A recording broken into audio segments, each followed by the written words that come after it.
Bersyukurlah atas segala apa yang kita dapatkan, karena semuanya begitu indah. Bersabarlah atas segala musibah yang menghadapi.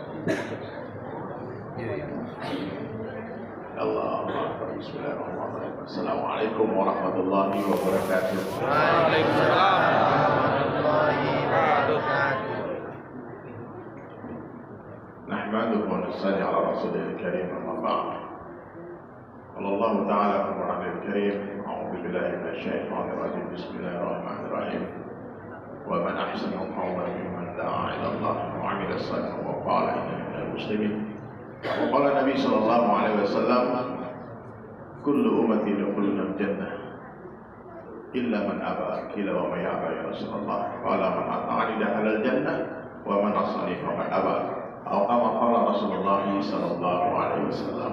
Sallallahu Muhammad. Insyaallah semua tawajuh ya. Yang ada tertidur, Pak. Ini yang di luar masih bisa ada kursi kosong dalam, Pak. Ya, atau memang santai di luar silakan, tapi jangan ngota ya.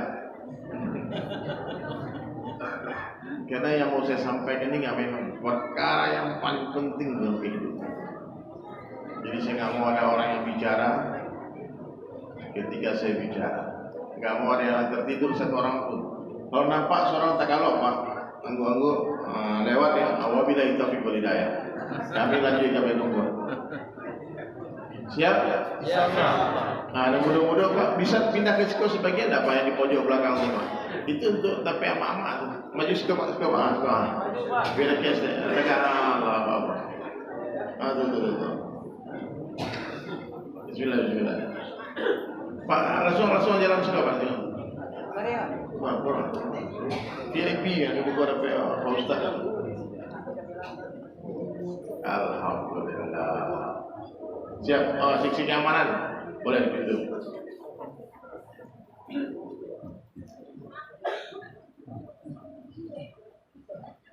Sudah.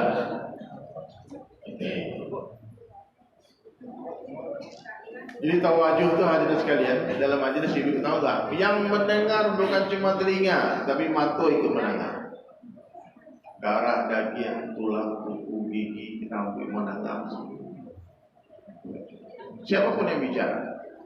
Dan kalau sudah tawajuh dalam majlis, seringkali yang mendengar lebih paham dari yang bicara. Ya. Seringkali yang mengajak itu, yang diajak lebih paham dari yang mengajak. Bang, pulang Bang. Kata yang diajak, dulu aja pulang. Ternyata yang ngajak nggak tahu jalan pulang. Yang diajak lebih tahu jalan pulang. Nah, makanya penting kita Pak terus sama-sama memahami maksud majlis ini dibuat. Ya. Jadi hadirin sekalian, kita bersyukur kepada Allah. Karena Allah Subhanahu wa taala telah menjadikan kita semua sebagai umatnya Rasulullah sallallahu alaihi wasallam. Khairul umat.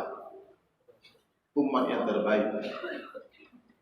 Umat yang Allah taala bangga-banggakan di hadapan seluruh nabi. Ya, umat yang diceritakan di dalam Taurat, Zabur, Injil, Quran kita ini.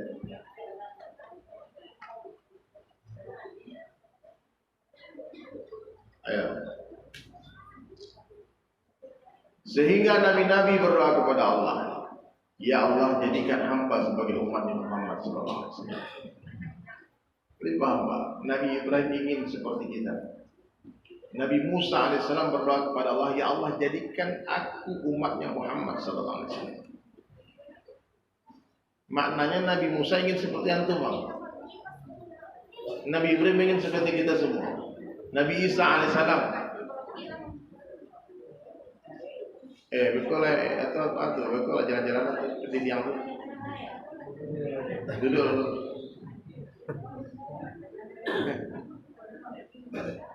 Boleh berjalan silakan, tapi jangan ribut.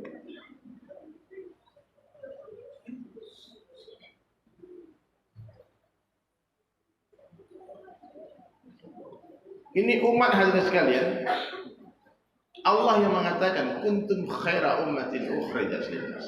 kalian laki-laki dan wanita adalah sebaik-baiknya umat, the best of umat yang terbaik. Maknanya tidak ada umat yang lebih baik pada kita. Ukhrijat linnas, yang dikeluarkan dari rahim ibu ke dunia, dikeluarkan dari rumah kita ke rumah tetangga, dikeluarkan dari kampung kita ke sekitarnya, waman haulaha, dikeluarkan dari negara kita ke seluruh dunia ini umat. Amerika, Eropa, Rusia, Afrika, Cina, Korea, Jepang, India, Pakistan, Bangladesh, Rusia, kutub utara, kutub selatan. Umat ini mesti pikirkan itu. Kalau tak layak jadi umat yang terbaik. Karena ukhrijat linnas, dikeluarkan untuk beri manfaat untuk seluruh manusia. Seandainya di bulan ada manusia, maka kita di masjid di Surabaya harus berpikir baca mengirimkan rombongan dakwah ke bulan. Manfaatnya itu bukan manfaat dunia saja, Pak. Kalau orang awam untuk urusan manfaat dunia tidak usah diajar. Di mana ada manusia, di situ ada rumah makan Padang. Nah, manfaat baru ialah demikian. Kalau ada orang di bulan lah tagak lo sederhana di bulan cewek.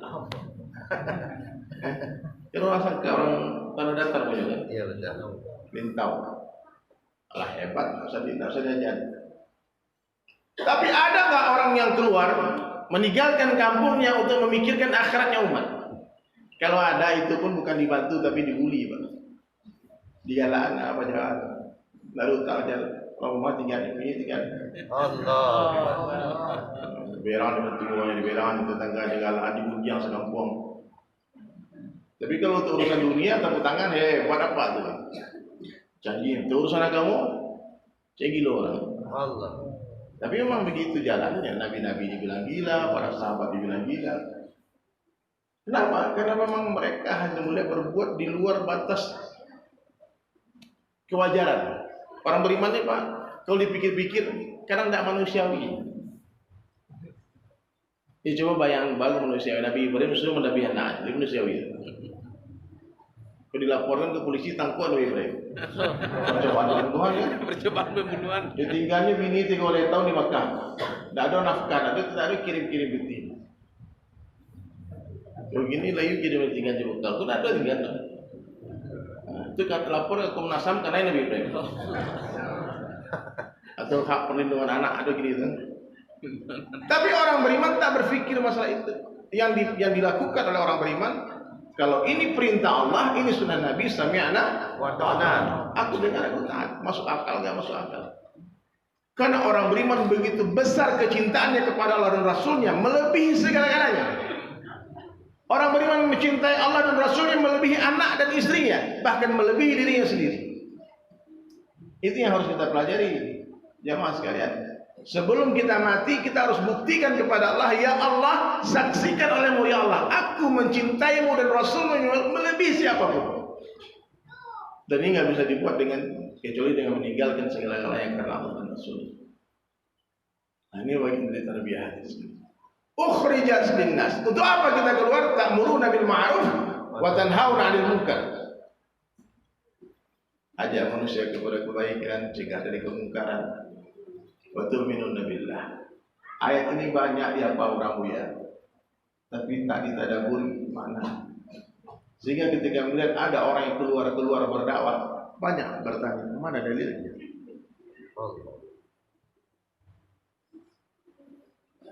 Nah, jadi hadirin sekalian, yang menyebabkan umat ini dikatakan sebagai khairah umat, ini perkara ini.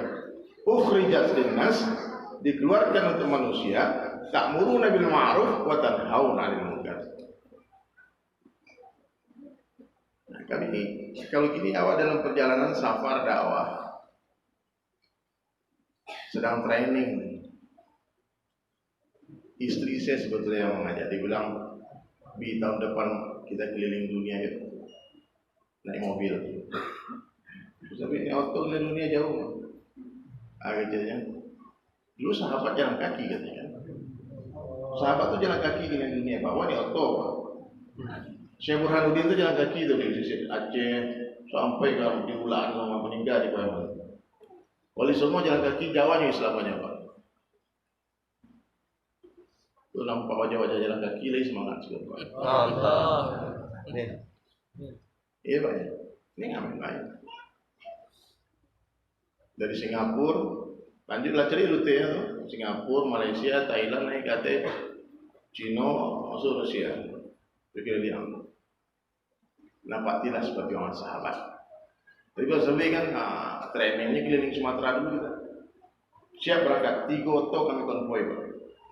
Anak dia bawa, cucu dia bawa, apa seterusnya. Syaratnya kalau mengeluh gagal, tahun depan tidak layak, tidak lulus tafakkur. Nah itu juga sampai kami sangka. Kalau orang sangka kamu undang awak, masya Allah, mungkin lama jadwal ada pendek. Ya, iya Pak. Barek Pak. Tapi kini kami mengkhususkan waktu. Kalau estimasinya 40 hari, 40 hari keliling. Bang Taufan teleponlah Ustaz Romi. Kami di sekitar Pekumbu. Orang rumah di Pekumbu ini di hotel. Istirahat nanti sore ada acara di sana. Subhanallah hadirin sekalian. Memang enggak mudah berjalan dakwah. Nah, kalau urusan dunia semangat Pak. Semangatnya karena nampak hasilnya. Ya, saya sering diundang ke Sumatera Barat, ke kampung diundang sama wali kota Solo, wali kota Padang Panjang, wali kota Bukit Tinggi. Oh, banyak kepala daerah mengundang Pak. Lumayan, nepet abang. Itu harus bisnis kelas Pak. Kalau ekonomi tidak temu kadang nggak ada mana. Bisnis kelas lama-lama tiket dan bisnis kelas. Pulang-pulang lumayan tuh ya. Kalau dakwah ini apa Pak?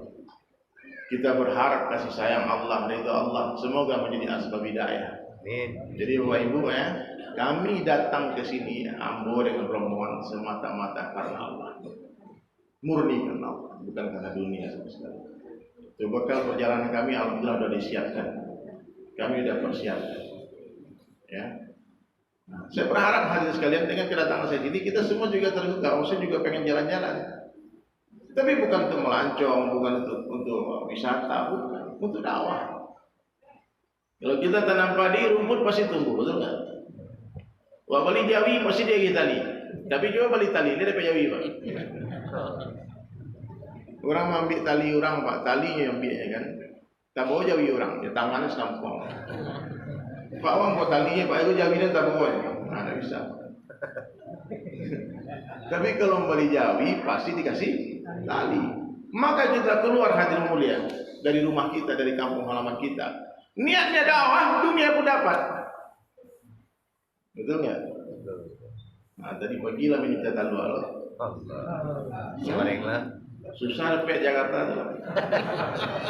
Lontong, lama. Nah jadi hadirin sekalian rahmat Allah Taala. Nabi kita nabi yang terbaik. Semua yang berhubungan dengan Rasulullah SAW itu terbaik hadirin sekalian. Ibu-ibu tahu nggak? Kita kan ngerayain peringatan Maulid Nabi ini. Siapa Nabi kita? Siapa namanya? Muhammad Sallallahu Alaihi Wasallam. Saya sudah survei banyak orang, Pak. Saya tanya-tanya tentang Rasulullah kepada orang Islam. Saya tanya ke orang, siapa nama Pak Nabi? Nggak tahu. Amanya namanya? Nggak tahu. Kakek Nabi dia? Banyak yang tidak tahu Pak.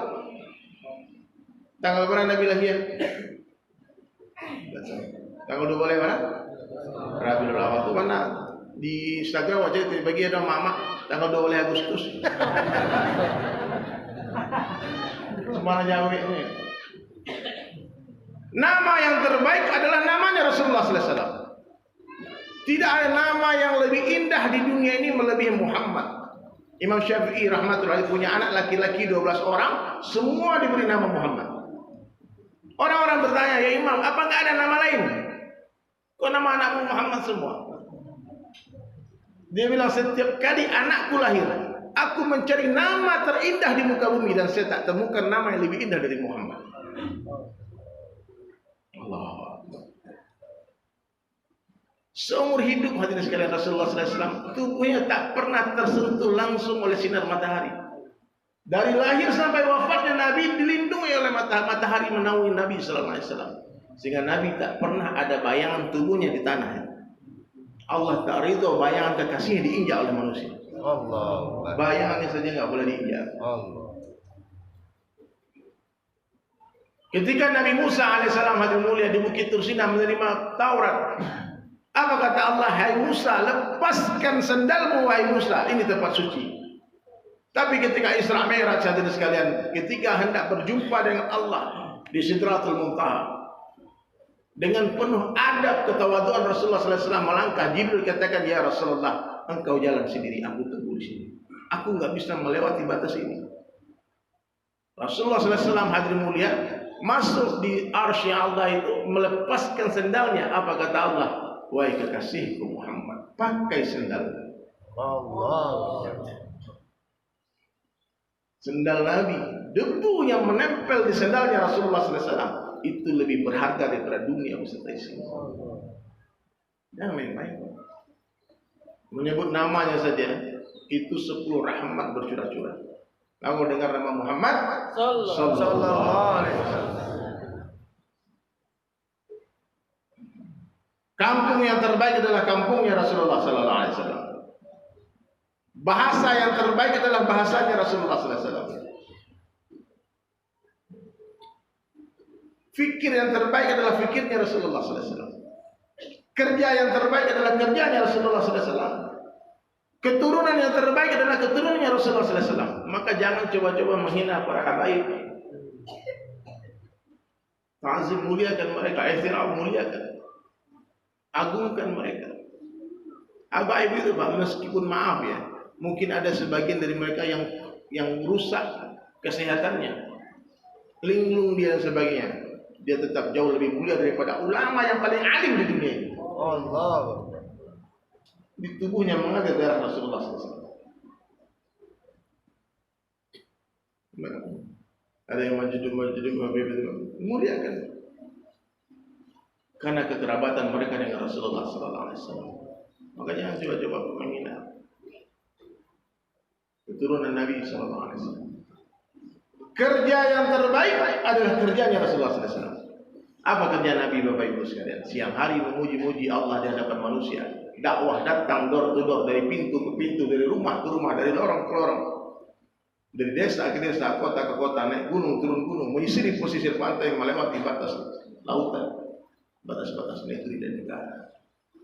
Mengajak manusia untuk mengagungkan Allah, mengajarkan manusia dengan kalimat thayyibah la ilaha illallah. Ini kerja Nabi siang hari, memuji-muji Allah di hadapan manusia, dan malam hari memuji-muji manusia di hadapan Allah. Siang hari Nabi berkeringat untuk dakwah, malam hari Nabi menangis memohon hidayah. Ini kerja Nabi. Dakwah itu bukan ceramah-ceramah aja. Ceramah itu cuma gerak lidah nih. Mudah. Nah, dakwah itu hadirin sekalian, dakwah bukanlah ceramah saja. Dakwah itu gerak amal secara keseluruhan. Subhanallah. Maka kaulan di ayat yang saya baca di mukadimah tadi hadirin, maknanya dinan. Wa man ahsanud dinan. Siapakah yang lebih baik agamanya daripada orang yang mengajak orang kepada Allah? Kaulan itu maknanya bisa perkataan, bisa perbuatan, bisa tulisan. Makanya jangan heran Pak, ada orang-orang yang tunarungu, bisu, dia bisa berdakwah. Kita harus bicara. Dengan pakaian ini bisa berdakwah tuh. Apa pakai suara baru buat tungkek kematian tuh kan? Allah. Oh, si baru di sikol nampak tungkek kematian, warna ungu merah. Sorban berdarah. Sorban berdarah. Itu aja itu ada sorban. Ya, mungkin orang ketawa sebagian, tapi sebanyak orang melihat hadirin mulia. Masya Allah. Sorban apa? Janggu ya Pak. Sungkan sangat. Akhirnya gara-gara mencari janggu ya Pak, subayang Pak. Allah. Gara-gara mencari hijab ibu-ibu dan tadinya seksi-seksi, di ampun banai bunda aku pakai jilbab, ya pakai jilbab. Enggak mengecek pakainya. Di dunia kita tidak tahu siapa yang dapat hidayah asbab kita, tapi di akhirat Allah akan perlihatkan siapa yang dapat hidayah asbab kita.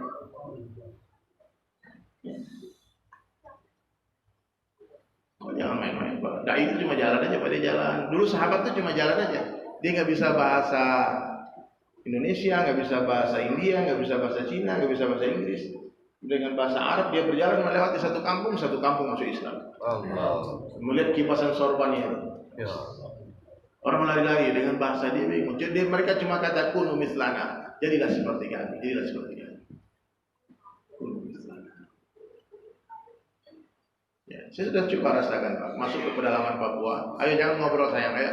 Ayo semua yang di belakang, ayo ngadap sini semua. Jangan ada yang ngobrol-ngobrol ya. Mata saya tajam, saya nampak siapa yang ngobrol. Ya. Masuk ke dalam Papua, Pak. Orang Papua pedalam itu nggak bisa bahasa Indonesia, Pak. Kami jalan 2011 4 bulan gerak bawa sama jamaah India. Itu orang Papua pakai koteka, telanjang, laki-laki perempuan, bawa baju. Dia datang ke jamaah, dia cuma tanya, apa Bapak Tuhan?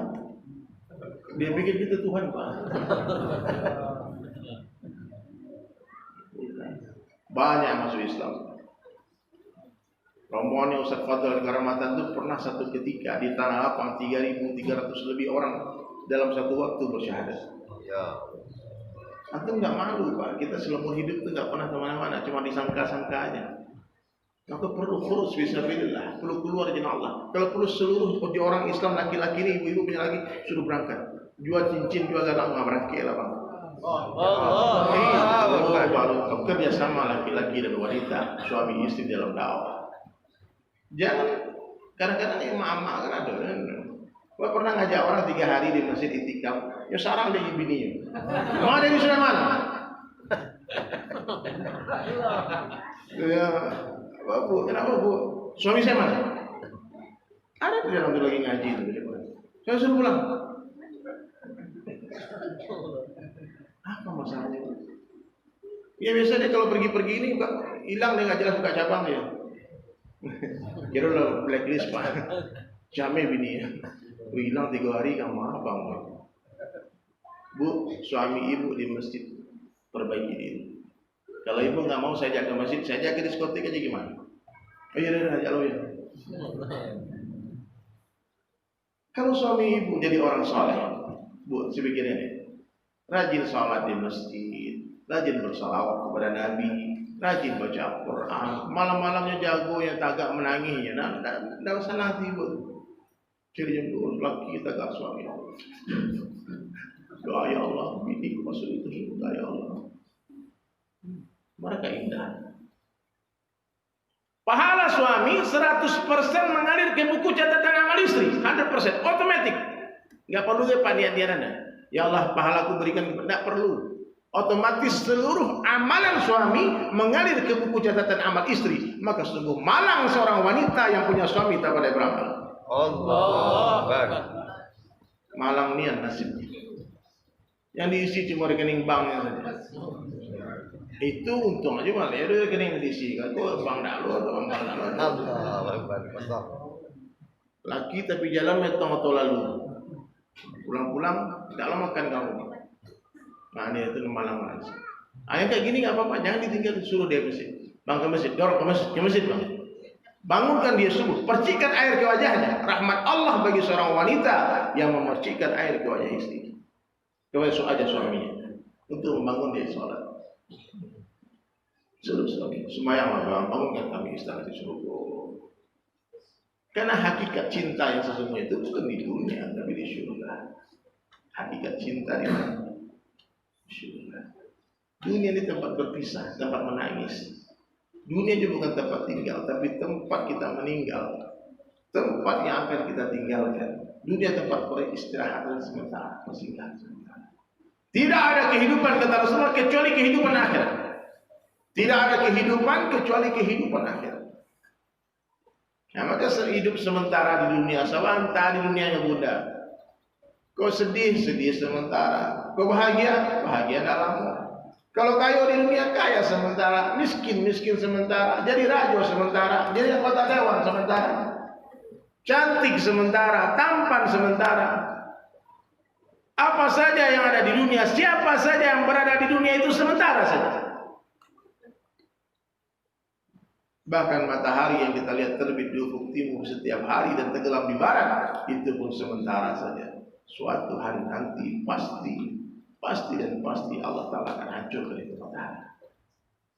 Makanya sungguh bodoh orang yang mencintai sesuatu yang sementara. Mencintai dunia itu bukti rusaknya akal manusia. Allah. Mencintai sesuatu yang akan dia tinggalkan. Coba. Dunia itu pasti ditinggalkan. Kalau orang mencintai dunia, kematiannya mengerikan. Kematiannya sungguh menyakitkan karena dia harus berpisah dengan kekasihnya dunia. Allah. Oh ya bunda, orang-orang yang cintai dunia itu takut mati. Takut berpisah dari dunia. Tapi orang yang mencintai akhirat, mencintai Allah dan Rasulnya, kematian justru hari yang dia tunggu-tunggu. Kenapa? Selama hidup di dunia dia sibuk membangun akhiratnya. Boleh kita bangun dunia silakan, tapi jangan sampai lupa pembangunan akhirat. Boleh kita membangun rumah yang bagus di perantauan, tapi jangan lupa di kampung halaman kita bangunlah rumah juga. Kalau nanti pulang kampung ada tempat kita beristirahat. Orang yang merantau bunda, ada 2 orang merantau. Aku dapat kisah kok di Korea. Jadi waktu di dakwah di Korea ada TKI kita tanya berapa gaji sebulan saja? Dibilang 50 jutaan lah kalau dirupiahin. Gede, dibilang biasa di sini. Kalau tukang sapu jalan tuh 20 juta sebulan. Korea, maka banyak orang Indonesia jadi TKI, TKW. Dapat saya satu cerita inspirasi. Ini cerita ini cuma tamsilan saja. Mudah-mudahan Bapak Ibu bisa menangkap cerita ini dan bisa ceritakan lagi ke anak-anaknya. 2 orang bekerja di Korea. Orang asli taruhlah kampung, mau kampung. Tabek moto, orang tabek moto, rumah sholat-sholat. Dari KT, dari SD sampai kuliah, berkawan. Tamat kuliah, nyebut pendaftaran kerja online di sebuah perusahaan bonafit di Korea. Diterima, dikontrak awal 5 tahun, dua-duanya 5 tahun. Maka orang tua ama-amanya itu senang hati. Panggillah jamaah dari Mas Haji untuk syukuran. Doa, ya Allah, berkah. Nah, singkat cerita berangkatlah itu jamaah ini, 2 orang ini, kawan dari kecil ini berangkat ke Korea. Ya Pak, buka matanya semua, jangan ada tutup mata. Berjalanlah waktu, amaknya bahagia, Yusana, ya anak bisa kerajo gini. Bertetangga. Bulan pertama berlalu, hadirin sekalian, anak yang pertama terima gaji 50 juta. Sana hati sujud syukur. Telepon namanya, mak, gaji pertama Allah datang, mak. Awak tadi terima gaji. Alhamdulillah, kata maknya. Lagi ini lama dia aman, alhamdulillah di Korea sehat-sehat ya, mak. Mak, gaji awak 50 juta, awak bagi 2 boleh tak, mak? Maksudnya 25 tak, mak, 25 tak, mak ya. Oh iya, ini cukup di situ, cukup, mak, alhamdulillah 25. Akhirnya bulan pertama, emaknya dapat kiriman berapa? 25 juta. 25 juta. Dua anak bawa sorak-soraknya. Alhamdulillah, masya Allah nih anak di mana? Terdengar lama tetangganya. Happy mana? Maka Haji tuh bilang, dapat kiriman dari Korea 25. Kau udah pewa? Hah? Ada telepon. Kiranya anaknya setelah terima gaji, akanya di berfungsi dah belum tahu. Tak ada utang. Lupa jamaah. Lupa tabek botol dan tabek gadang ya. Kampung halaman yang tercinta lupa. Dia fikirkan wah 5 tahun di Koreanya bila juga happy ni. Biar sukses apa dia sewa apartemen. Lumayan mas 10 juta sebulan. Nyo beli auto, nyo kredit auto semua. Kalau ada ni angkot lagi ana. Gaji kan 50 juta, auto 10 juta, preman 10 juta, hanya catering lo makan kan, tiba-tiba baru pas 50 juta, dia bilang yes, you pandai lah itu 50 juta cukup ya. Dia tunggu dia makin, coba besok mungkin anak itu. Besok, habis sebulan berlalu nak ada kiriman, ibu nak dia mak. Kau tetangga ada kiriman 25 bulan kedua. Telepon lagi mak, dapat bonus. Amak bulan kau dapat 40 mak, 80 so. Pokoknya apa bagi-bagi 2 sen. Amak itu warnanya, awak kena mak sekolah, awak lagi jadi orang. Pokoknya gaji wak emaknya nikmat. Dia wana boleh bunuh. Setiap bulan dapat kiriman dari anak di Korea. Anen sedot nencik emak. Bersabarnya, berdoanya, mudah-mudahan dapat hidayah anak. Nah, itu tekan awal ini orang. Oh, suatu hari dia telepon anaknya. Yang tidak pernah berkirim tu. Mak, bagaimana mak? Malaysia, apa di Korea? Lama di Korea, mak, masya Allah, mak. Mantap, mak, mantap. Mak jadi foto putih muka operasi plastik mak ni. Korea kan tempat itu. Kalau macam itu habis betul itu. Tak boleh lah bulurin lo. Pokoknya lah takkan artis K-pop lo tu anaknya. Artis Korea tu. Mak dia dah piti mak je. Ya kecil mak. Namanya mak kan nak. Alailah tu makan dari awal dia tu. Emang kau bikin mana kau piti mak ya? Mau tu ibu mak. Dia nak biar hebat-hebat mak ya. Iya nak. Dapat berapa kiriman? Tetangga berapa? Hampir 10 juta. Setiap bulan berlalu hadir mulia kontrak kerja 5 tahun. Tahun keempat emak gue lah sapa mana. Mudah-mudahan dapat hidayah anak. Gitu sampai tahun tak juga. Sama ni. Anak yang rajin berkirim ke kampung halaman dapat surat dari maknya. Sanjung puji. Doa bertabur doa surat itu. Ananda tercinta tersayang anak amak yang mak bangga-banggakan. Yo mana luar biasa sebenarnya. Tapi kok rasio yang mak sampaikan piti dan kirim ke kampung. Tidak 1 rupiah pun mak makan. Seluruhnya mak gue kan rekening khusus untuk pulang kampung, bekal pulang kampung. Ini tak rugi kira-kira piti cuma berpindah rekening dari rekening Korea ke rekening tapi betul. Tambah surat itu halaman kedua. Aku rumah ada foto rumah barantai 2 rancak. Ada lo kolam renang di belakang seperti itu. Iku rumah mana? Pulang nanti sekolah lo alai. Ya. Di garasi itu dulu atau portenernya di garasi rumah. Ini mobil mana? Mak beli pakai uang yang kau kirim-kirim itu. Rumah sudah ada, mobil sudah ada, alo to motor NMAX muka pergi. Lo dulu pernah ada baru balina di dealer plastiknya kan. Ini motor mana? Kau pulang kampung kau pergi kamar pakai motor. Belakang ada sawah, ekor sawah nama beli berbeda. Ada bekal di kampung nanti. Halaman terakhir ada foto cewek rancak pakai jilbab warna pink. Waktu Ananda berangkat ke Korea nya kelas 3 senawiyah nak. Tahun tu lah tamat aliyah tu. Amat celik-celik yuk kami mana calon menantu mak. Kau pulang nanti kami japui langsung kalau kami nangkap bau tu ke Pariaman tu. Di tengah jalan wajib kabul nak. Dah ditunggu-tunggu ya pulang.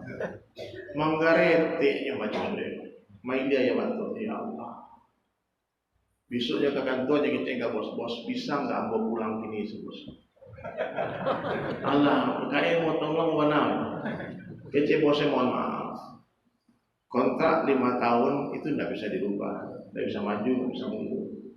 Akhirnya 1 tahun terakhir di Korea dia jalani dengan penuh rasa rindu pulang kampung. Dia bilang orang patuh pulang ke timur. Berapa banyak orang yang pergi Pak. Ini teman-teman jamaah ini meninggal saat sujud. Galak jamaah. Jenazahnya tersenyum. Harum tubuh jenazahnya. Kenapa hadirin? Karena kematian adalah hari raya bagi orang beriman. Tak mungkin seorang kekasih tidak ingin berjumpa dengan kekasihnya. Hidupnya di dunia hanya untuk Allah saja. Hartanya untuk Allah saja. Dia cari harta sebanyak mungkin, digunakan seperlunya, sisanya fisabilillah. Kirim ke akhirat. Itu orang hebat. Gunakan fisabilillah. Bangun masjid, bangun pesantren, bantu orang miskin. Bagaimana cerita anak yang tidak pernah berkirim ke kampung halaman? Dapat surat dari emaknya. Tidak tambah lagi sudah itu, salah itu. Tapi pakai spidol merah. Saya paling undang anak duraku. Ang pulang kau bisu ni cakian. Kalau habis saya andai dah. You mana supas apa? Tak kajui ke macam tu. Sampai tahu di Korea you mana. Astagfirullah, sifat mulai berubah. Mulai berubah. Datangnya ke bos bisa enggak diperpanjang kontrak 3 tahun. 3 tahun jadi. Kecil bos tidak bisa. Dia bisa maju, dia bisa mundur. Akhirnya 1 tahun terakhir dia jalan dengan penuh rasa ketakutan pulang kampung. Jadi orang yang takut mati dia Pak. Kemungkinan besar nak ada dia berkirim akhirat. Sibuk hanya membangga-bangga di dunia, menumpuk-numpuk harta, oto di perancang, ameh di bawahnya. Itu orang-orang itu maaf ya, takut mati. Biar hilang rasa takut itu, kirimkan benda-benda yang kita cintai ke akhirat. Karena kecenderungan hati manusia ingin berjumpa dengan benda yang dia cintai. Paham tak Pak? Ya tak? Dunia enggak perlu. Dunia ini hanya indah sebelum dimiliki. Kalau lakunya biasa-biasa saja. Maka jangan dipikir orang kaya bahagia. Justru kalau dipikir-pikir mana, coba pikir sebentar. Kira-kira lebih tenang hidup orang miskin daripada orang kaya. Survei membuktikan banyak orang miskin yang bahagia. Jadi orang di kampung-kampung happy ya. Jam 10 duduk itu biarlah. Happy tu lagi. Lalu mantap. Ajib. Nak ada lagi stres. Di Jakarta tu panik ya. Stres. Ya. Karena dunia ini nikmat yang sedikit. Ya, air segala itu nikmat, betul. Kopi segala nikmat ya. Awak pulang ke rumah Pak, orang rumah mak dia bang minumlah kopi sekalian. Nikmat dia mana istri suruh. Tapi kalau pulang ke rumah, ya suguhkannya kopi sembe di rumah. Kecara rumah biar dia. Kira-kira apa? Lagi kan nikmat di kopi sembe. Dunia ini kenikmatan yang sedikit, maknanya sedikit nikmat. Kenikmatan dunia ini dalam kesederhanaan. Simple life, simple problem. Rumah kalau sederhana bunda, mak. Kalau sederhana rumah awak mudah membersihkan, betul tak? Kini banyak amak-amak aku sibuk membersihkan rumah, nak doa kata membersihkan diri. Laki pulang ke rumah, bau nawai, kira ini rumah diri. Alamak pel, iko menyapu, iko semua. Rumah kadang-kadang pembantu nak doa. Kau ada pembantu, membeda payah mana pembantu mana rumah, sama bau ni. Tapi Nabi rumahnya sebesar 3 kuburan. Katanya lu ya.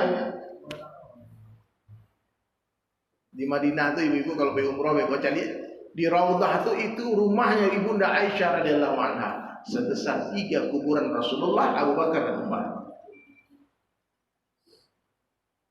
Ke rumah aja sedang lapang bola masih kurang bersyukur ya.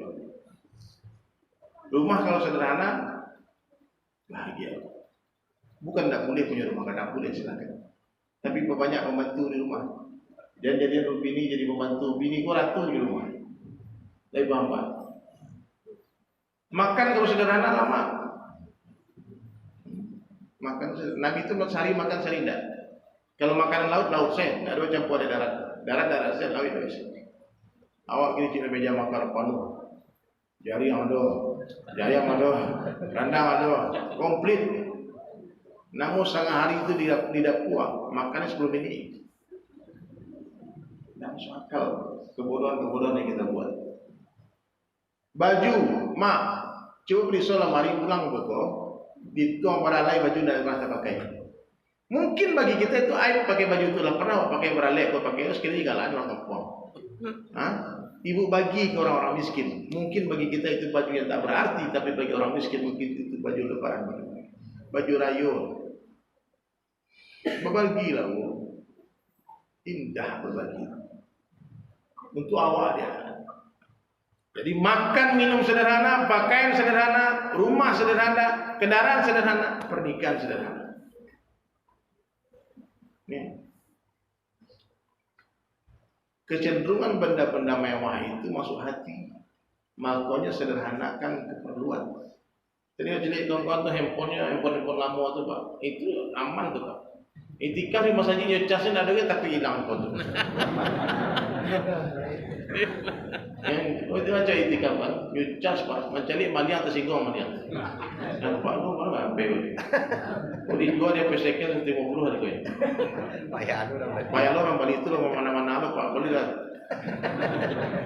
Tapi kau apa handphone mewah tuh? Kau ada handphone mewah. Tapi kau nama Bali, nama Seti kau Bali kau nama Seti. Ikut handphone bunda. Ikut biar tahu saya nggak kau nak pamer-pamer. Ada orang bagi handphone. Nyampe nya lipe-lipe kan. Wah sangko awalnya power bank kau. Kira handphone Pak. Ikut handphone kau nyaginya wah. Biasa-biasa tak tahu orang gue. Tiba di rumah tuh aja di internet kan, mere handphone kau. Kira 30 juta. Itu telepon Pak, ini handphone mahal banget. Dia bilang, Ustaz senang nggak? Senang sih Pak. Wih, Masya Allah senang sih. Kiranya orang yang magiah itu lebih senang pada awal. Allah. Sama lu Pak.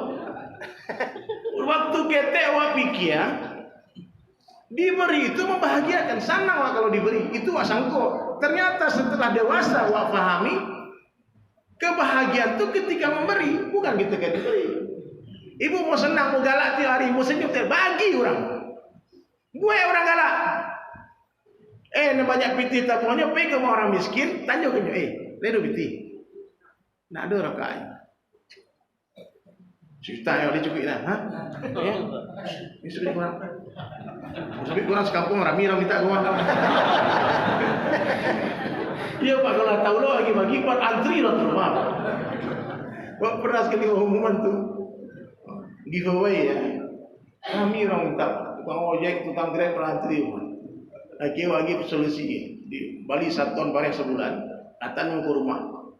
Ke di rantau nak ada orang kiang, masih kau ada orang kiang, mau ada tuh ada. Soalnya itu dulu tuh ada awak untuk bagi-bagi ke orang tak punya orang barang. Ambil ke situ gratis. Jadi di Minangkabau lah ada yang bagi-bagi itu. Tahan, jadi sebenarnya apa? Pada nak ambil pada sa plastik 5 kilo, 10 kilo, terserah. Berbagi beras. Bahagia rasa hati kalau membagi orang. Ya kan? Siap jadi orang dermawan Pak? Insyaallah. Indah. Akan berkurang? Tidak akan berkurang rezeki yang dibagi, akan bertambah. Orang kampung saya, tiap sebut ada kawan tiap sebut magi orang. Cuma dah gitu. Meskipun 10.000, pokoknya setiap sebut lagi betul. Saya pernah datang ke Kiai Pak di Solo. Saya datang ke rumahnya, dapat duit 2.000. Simpel, Masya Allah. Ternyata Kiai ini punya amalan memberi uang semua tamunya. Jumlahnya nggak penting. Yang penting bagi 2.000. Jadi orang ambil barakah piti saya dompet. Mudah-mudahan nih Allah tambah 0,3 ya kan. Nah, 0,6 di 2M kan berkah. Itulah yang diajarkan Rasulullah SAW. Rasulullah meninggalkan dunia tanpa meninggalkan warisan 1 dirham pun tidak ada rupiah. Yang ditinggalkan Nabi hanya Allah dan Rasulnya, Quran dan hadis kepada kita. Maka apa-apa ibu-ibu yang sempat punya rencana, wah mati warisan biar banyak, rubah pikiran lagi. Boleh ditinggalkan warisan, tapi jangan sampai bodoh generasi baru. Ini punya rezeki seorang-seorang lu. Anak-anak aku punya rezeki seorang-seorang. Itu yang Nabi ajarkan. Sayyidina Khalifah Umar bin Abdul Aziz ketika meninggal dunia ditegur oleh orang ulama. Ya Amirul Mukminin, tinggalkanlah sedikit warisan untuk anak-anakmu. Jangan kau infakkan semua hartamu fi sabilillah. Apa jawaban Umar bin Abdul Aziz? Rahimahullah. Rahmatun alaih. Kalau anak-anakku anak yang saleh dan salehah, cukuplah Allah dan Rasul yang buat mereka. Tapi kalau mereka bukanlah anak yang soleh, bukan anak yang soleh, untuk apa aku kasih warisan? Soleh tidak dapat, tidak soleh tidak dapat. Berapa banyak kita lihat orang yang dapat warisan dari orang tuanya, belum kering itu kuburan orang tuanya, laba cakka anak, laba sumpah-sumpah di pengadilan, bahkan ada yang bunuh-bunuhan. Pikir-pikir ada dulu. Lah pikir. Nah, itu mana yang diinfakkan jalan Allah, mana kejadian masjid. Orang kaya dalam Islam bukan orang yang pitihnya banyak, bukan orang yang mobilnya mewah, bukan orang yang rumahnya mewah, tapi orang yang sudah bara masjid dia bangun. Lah bara masjid bangun, Pak. Lah bara surau punya pelok. Dia cari ini kok karpet lah orang gulung Pak ganti ini baru ya. Itu lawaran ayat timah sekolahan. Lawaran orang hafiz Al-Quran yang biayai penghafalan Qurannya. Lawaran para pesantren yang kirimkan barang, kirimkan makanan, sembako, minyak dan sebagainya. Itu mereka dipikir. Dan Allah berjanji melipat gandakan. Satu orang ulama oleh Allah, dia hendak makan roti di masjid, 2 potong roti. Tiba-tiba pengemis datang, ya katakan, ya Syekh, aku lapar ya Syekh. Di sini, ini 2 roti buat kamu. Dia jadi makan, dua-duanya dikasih sama orang miskin tadi. Lalu dia sholat lagi, minta sama Allah, ya Allah, aku lapar juga ya Allah. Tapi ini pengemis lebih lapar dari aku. Lalu dia duduk lagi, hadirin sekalian, tiba-tiba datang orang lari-lari. Ternyata ada orang baralek dekat situ, Pak.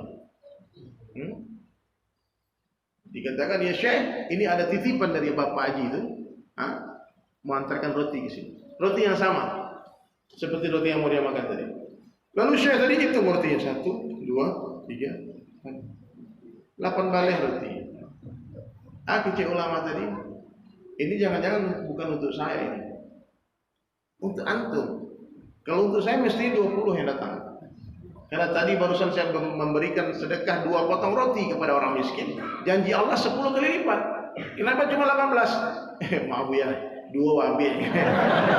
Justru aja 2 Pak. Yang banyak aku ya bedol. Jaya. Ya dah, anjir curi dulu ya. Habis dulu makan apa? Dia orang beriman yakin. Ibu-ibu anak-anak kuliah, anak sekolah perlu peti 10 juta. Baca di kamar dicari peti 10 juta. Sedekah 1 juta. Yakin Allah hantar 10 juta. Kalau tidak yakin ya. Semua kalau tidak yakin itu orang-orang menyalip foto Pak. Foto Pak. Supir kan tidak yakin kan. Anju-anju kan. Akhirnya berantak. Digas terus. Yakin. Saya sudah banyak kisah melihat orang-orang yang sukses, kaya raya, barokah kehidupannya, anaknya hafiz-hafizah, alim-alimah, anaknya orang-orang hebat. Ternyata rahasianya apa? Sedekah. Berbagi ke orang-orang miskin. Itu yang Nabi ajarkan. Nah, jadi yang perlu kita contoh itu bukan hanya pakaian Nabi ini Pak. Sorban Nabi itu mudah. Nah, beli itu kain selesai misalnya. Jangkui tengah bedanya kan Februari panjang. Nah, gampang, fisik itu gampang diperbaiki. Makanya mulai dari yang gampang-gampang dulu. Gampang tapi tidak ada amalan. Ada gampang-gampang dimulai dulu. Perbaiki jasad kita. Nanti jasadnya akan menggiring daripada roh kita. Akan menjadi pagariri. Pak, ini masih suka maksiat Pak, pakailah sorban Pak. Agak kurang CST Pak. Jadi pagariri kan. Kurang kalau pakai jangkrik pakai sorban Pak.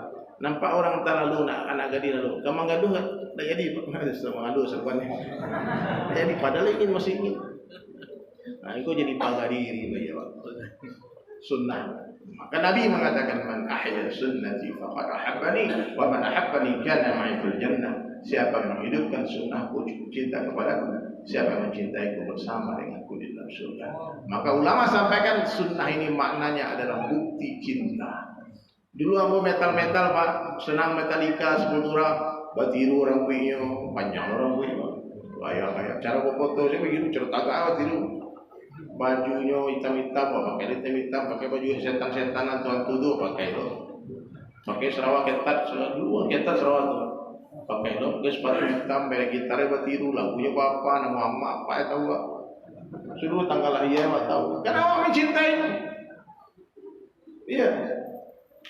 Kawan-kawan tuh Pak, namanya bertambah-tambah dan nama artis idola itu. Senang Metallica, nama Ronnie Hatfield. Senang Mick Jagger kan, nama kawan anak punya anak kawan kan.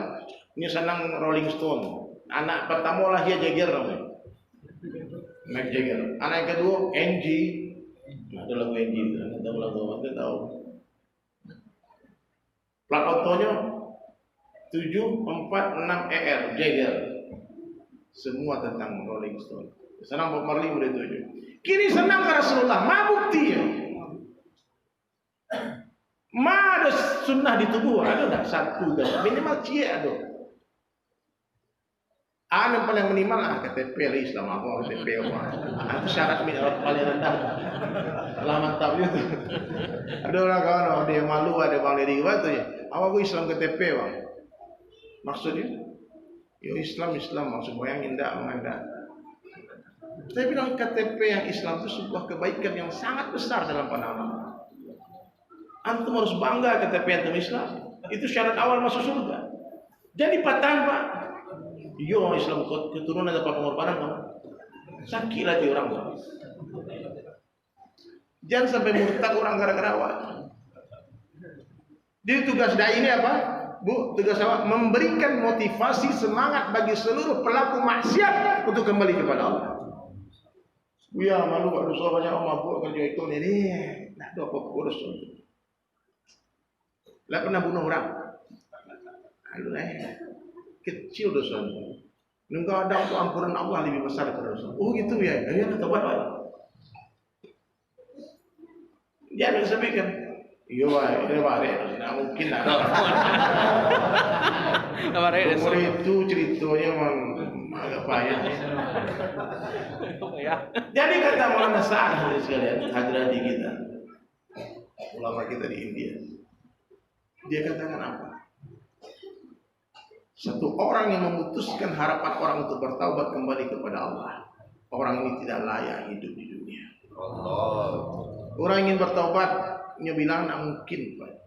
Adalah boleh kuhelo Pak. Orang boleh itu Pak. Kan pernah ada cerita masyhur satu hadis sahih tentang satu orang Bani Israel yang telah membunuh 99 orang. Ini dengar hadis itu Pak. Dia bunuh 99 orang, datang kepada ustaz. Ustaz ini dua Pak. Ada ahli ilmu, mengalimnya, oh ilmunya banyak, hukum, hakam, halal, haram, sunnah, bid'ah dia tahu. Abel apa aku sahih, aku dhaif, apanya. Nah, tapi ustaz tu yang pertama kunjungi tak pernah keluar. Dia dalam rumah sih ngaji-ngaji. Dia tahu hukum hakam, hikmah tak tahu. Karena hikmah ini didapat dengan pengorbanan, dengan mujahadah, banyak berjumpa orang, macam datang hikmah.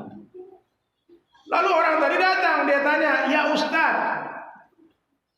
Beliau tuh hadis kata Ustaz Lutfi menjelaskan hadis sekalian almarhum, tidak mengatakan dia yang bunuh orang. Dia katakan, "Ustaz, apa pendapat Ustaz? Ada orang yang sudah bunuh 99 orang. Kalau orang itu pengen bertaubat, dia terima tak taubatnya?" Langsung saya Ustaz menjawab, tidak mungkin.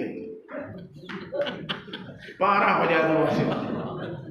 Ikut Pak, orangnya pelakunya kalau bertanya. Bukan naik imannya mendengar jawaban, naik darahnya Pak. Oh hampai Ustaz tu. Mati 100 orang. Itu dalilnya orang yang memutuskan harapan untuk bertobat tidak layak hidup di dunia. Dibunuh. Menangisnya, ya Allah, aku ingin bertobat datang ke orang tua, tapi naik darah macam itu. Mengeceknya naik darah, ampun ya Allah. Allah tertusuk Allah. Lata langkang lo dibawa ke Palo ya kan. Habis itu datanglah dia ke ulama hikmah. Apa yang dia tarik dulu lah ke mamanya pe jalan. Lah banyak negara dikunjungi. Lah banyak umat yang didatangi. Sehingga lah banyak semua orang mereka. Dia tanya, "Buya, ala 100 orang dibunuh oleh kawan. Kalau orang ingin bertobat dia keterima tobat." Kecil Buya tadi. Dan ulama yang kedua ni ulama hikmah. Sebesar apapun dosa orang, yakinlah ampunan Allah lebih besar daripada dosa. Kabarkan ke orang itu, kalau dia ingin bertobat, suruhnya keluar dari kampung. Suruhnya khuruj dari kampung. Oh gitu ya, iya. Oh, ini syarat taubat itu salah satu Pak keluar. Ya makasih Buya, pulang ya. Yang ambil tasnya, jangan keluar. Di tengah jalan, kan kakek Ustaz ini lagi tahu daerah Taskil kan, pergi sekali. Di situ sampai orang soleh, orang baik-baik, suruh orang yang pembunuh kan bergaul sama orang soleh-soleh. Karena yang selama ini membuat dia emosi, membuat dia rusak, itu lingkungan dia yang buruk.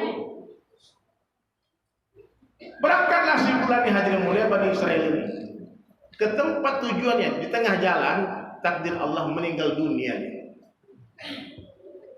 Tur dua malaikat, malaikat rahmat dan malaikat azab. Berdebat dua malaikatnya. Kata malaikat azab, kau salah tiurangnya lawan tay pajago man. Kau jahannam untuk pajago. Saya tahu tadi ceritanya sobat. Ini sedang keluar.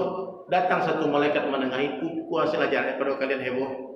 Daripada Pak, ini ternyata khilafiyah ini bukan di kalangan ulamanya Pak, di kalangan malaikat pernah terjadi. Jadi jangan besar-besarkan khilafiyah, biasa itu khilafiyah. Apa yang terjadi? Ternyata satu jengkal lebih dekat ke tempat tujuan, maka dia tergolong kepada orang yang beruntung menjadi ahlul jannah. Ya apa namanya dosa keluar Pak.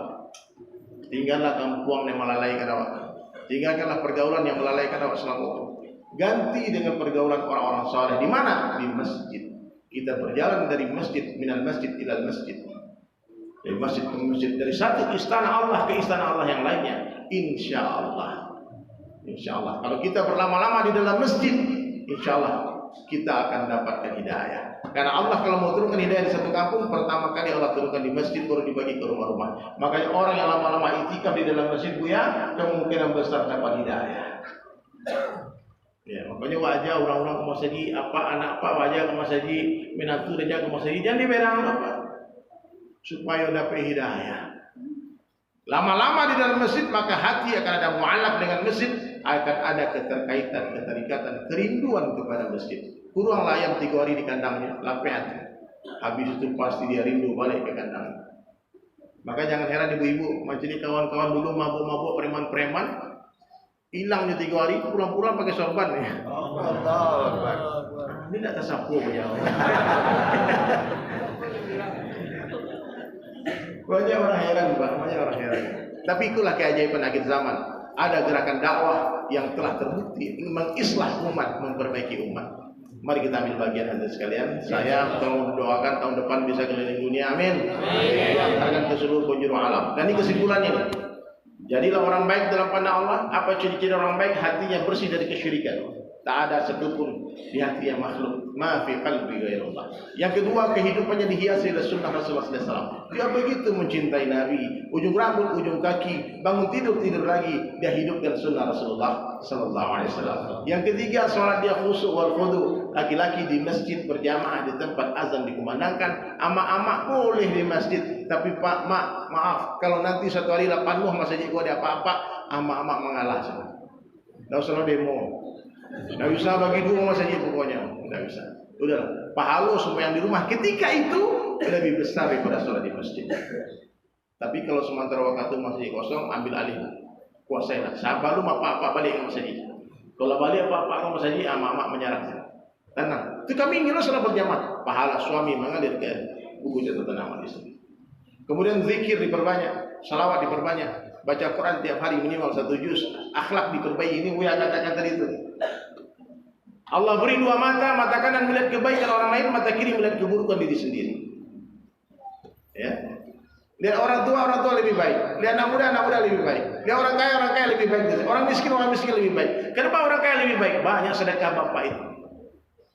Banyak zakat masjid dia bangun, berangkat orang haji umrah, pasti pahala orang kaya itu lebih banyak daripada pahala saya. Tapi kalau melihat orang miskin, katakan orang miskin itu lebih baik dari saya. Kenapa? Tidak banyak hisab ibu itu di akhirat. Pasti dia lebih dulu masuk surga dari saya. Paham? Katakan kalimat itu, tolong diikuti. Sebaik-baik saya, lebih baik orang lain. Seburuk-buruk orang lain, lebih buruk saya. Coba ulangi. Sebaik-baik saya, baik orang lain, buruk-buruk orang lain, lebih buruk saya. Cerdas langsung. Pekan baru gue tahu, Bapak di buku di sekolah, seburuk-buruk saya, lebih buruk orang lain. Semangat, tapi salah.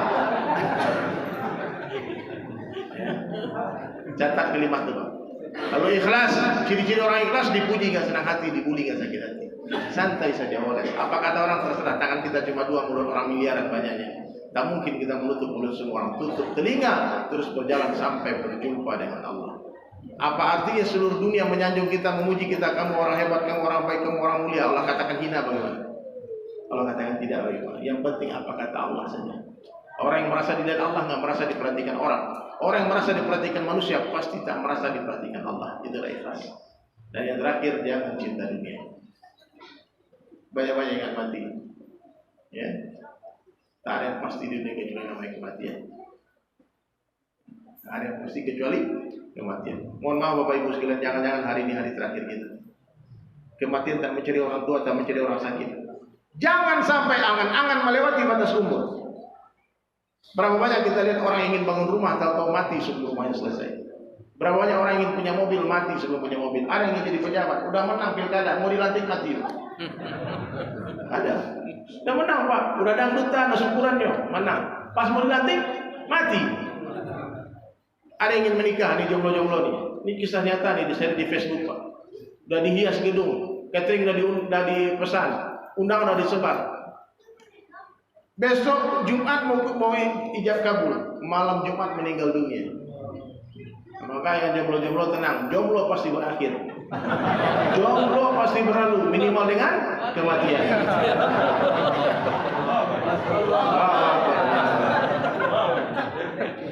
Ya. Orang kaya, mati. Orang miskin, mati. Raja-raja, mati. Rakyat biasa, mati. Kan ada lagunya tuh. Cari di YouTube ya, di YouTube aja cari lagu baru.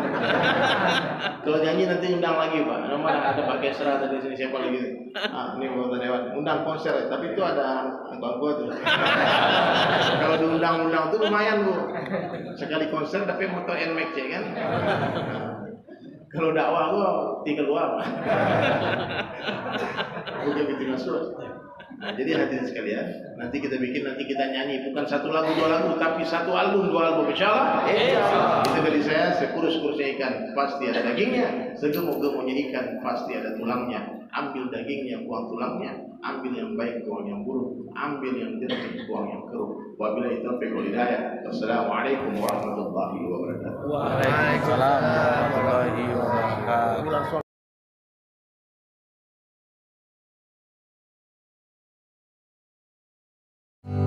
Sedih sementara, bahagia sementara, sakit sementara, sehat sementara, cantik sementara, tampan pun sementara, dunia sementara, akhirat selama-lamanya.